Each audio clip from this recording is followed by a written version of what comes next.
All right, welcome to The Explainer. Today we're diving into something pretty wild.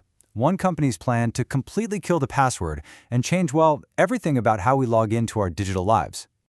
Okay, so let's just jump right in with a question. And be honest, how many passwords can you actually remember? 10? 20?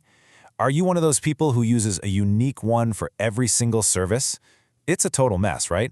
And honestly, it's not just annoying, it's a massive security risk. You know, every single one of those passwords is like a key to a part of your life, your email, your bank account, your social media. The problem is, you're not the one holding all those keys. They're all sitting in these giant online databases, which, let's face it, are a constant, juicy target for hackers. So what if we could just scrap that whole system? Well, a company called LINKSPREED LLC just announced a plan to do exactly that. They've got this new, pretty radical vision for how we can secure our identity online. So here's what they're doing. They used to have two different apps, Vertex for business stuff and Origin for personal use. Now they're getting rid of that split and rolling everything into one single platform called TRIVE. The whole idea is to give you one secure identity that just works, whether you're at the office or on your couch. And they're calling this big move the Triformation.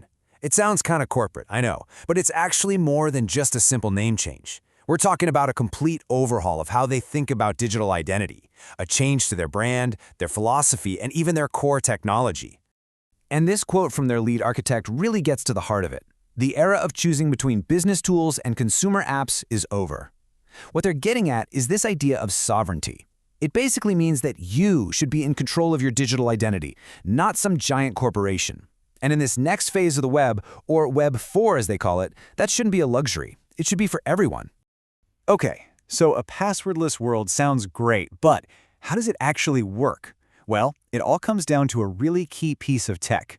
It's built on something they call UID, which stands for Unique Identity on Device.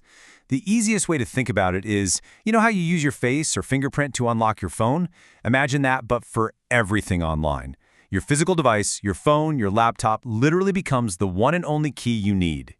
And to prove this isn't just some far-off idea, they're putting their money where their mouth is. All of their TRIVE apps are now basically becoming UID-proof cases. So every app they offer is going to demonstrate that this device as a key model isn't just possible, it's actually safer. And what does this look like for you, the user? Well, it's ridiculously simple. Step 1, pick an app.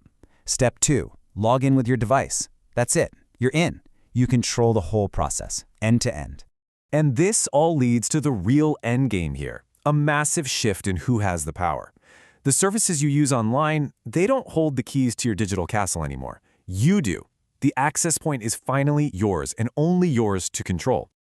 Okay, so building something this big and new is risky, right? How do you make sure it doesn't all come crashing down? Well, they have a really smart architecture, and it's built on one core idea.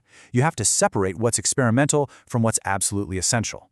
So they've split their world in two. On one side, you've got TRIVE. Think of that as their R&D lab, their sandbox. It's where they can be agile, move fast, and try out new stuff. And it's always free. Then on the other side, you have HELION. This is the fortress. This is the heavy-duty, critical infrastructure that can't ever fail. It's stable, reliable, and enterprise-grade. They call this the air gap philosophy. It's basically a digital firewall between the two. And it's so important because it lets them go wild and innovate on the TRIVE side without ever putting the core stability of HELION at risk. So where is all this headed? What's the big picture here? What kind of future are they trying to build with all this tech? It all comes together in their vision for what they call Web 4. It's an internet built on a few core principles. First, it's totally passwordless. Your device is your key. Simple. Second, it's private from the ground up, because your identity is tied to your device, not some company's server. And maybe the most important part, you own the access. You decide who gets in, and you can kick them out anytime. So, what we've just seen is one company's really ambitious roadmap for the future. But it kind of leaves all of us with a much bigger question, doesn't it? Will our devices, the phones in our pockets, the laptops on our desks, become the only keys we'll ever need for our entire digital lives?